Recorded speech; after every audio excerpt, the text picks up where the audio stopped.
Cipher case اور NAB توشہ خانہ case کی اڈیالہ جیل میں سماعت ہے۔ لاسٹ ہیئرنگ کے اوپر 4 تاریخ کو کاپیاں تقسیم کی گئی تھیں، اس آرڈر کو ہم نے اسلام آباد ہائی کورٹ میں چیلنج کیا ہے، اور آج فرد جرم کے لیے یہ ڈیٹ مختص کی گئی ہے۔ لگ یوں رہا ہے جیسا کہ ٹرائل کورٹ نے ایک عندیہ دیا ہے کہ 4 ہفتوں کے اندر یہ ٹرائل جو ہے اسلام آباد ہائی کورٹ نے ڈائریکشن دی ہوئی ہے تو یہ ختم کیا جائے گا۔ بہت جلدی، بہت عجلت کہ جلدی سے جلدی جو ہے اس کیس کے اندر فیصلہ سنایا جائے، سزا دی جائے۔ آج اڈیالہ جیل میں سائفر کیس کی بھی سماعت ہے اور اس کے ساتھ ساتھ توشہ خانہ کیس جو کہ نیب کے اندر چل رہا ہے، اس کی ضمانت کی درخواست کے اوپر بھی سماعت ہے۔ اس میں بھی بڑی جلدی ہے۔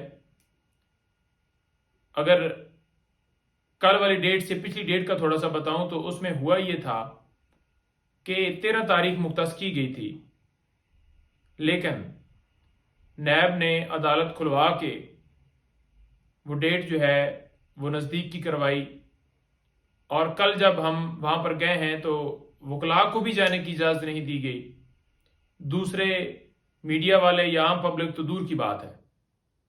تو آج اس کیس کی بھی سماعت ہے۔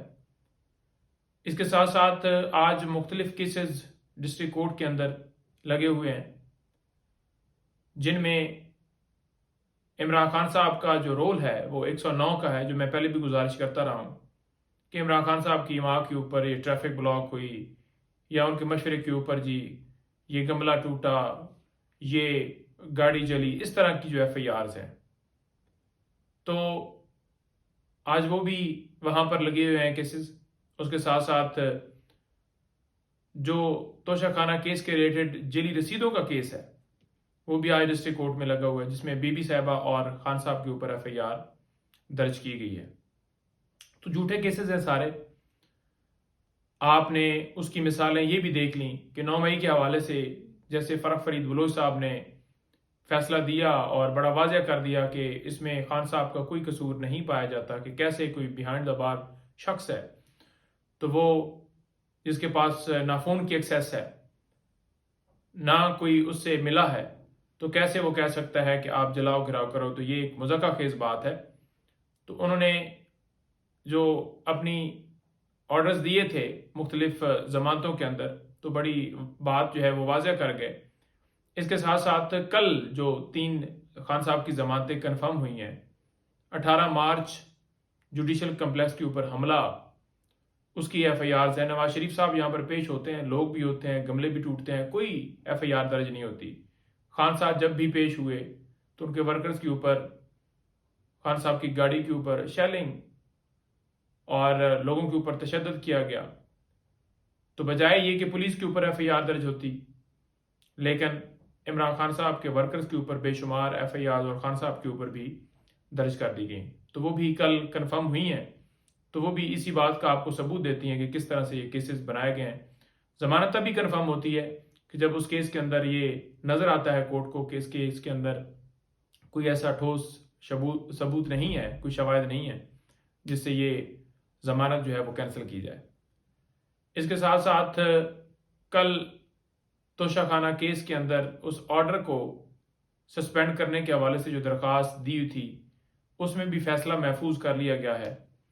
اور آپ کو پتہ ہی ہے کہ خان صاحب کے کیسز ہوں تو پہلے لگتے نہیں ہیں، پھر سرکار بھی جتنے بہانے بنا سکتی ہے بناتی ہے، اور پھر اینڈ پر فیصلہ محفوظ کر لیا جاتا ہے، اور وہ فیصلہ محفوظ جو ہے پتہ نہیں اب پھر کب آتا ہے۔ اس کے ساتھ ساتھ کل عدت والا جو کیس لگا ہوا تھا اس کو بھی قابل سماعت قرار دیا گیا ہے۔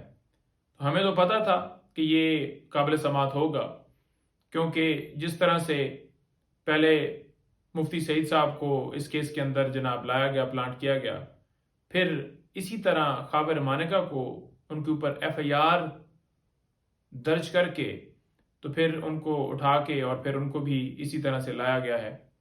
اور یہ جتنے ہتھ کنڈے کر لیں، خان صاحب سرخرو ہیں اور یہ کبھی سرخرو نہیں ہو سکتے، نہ ان کا ووٹ بینک بڑھ سکتا ہے۔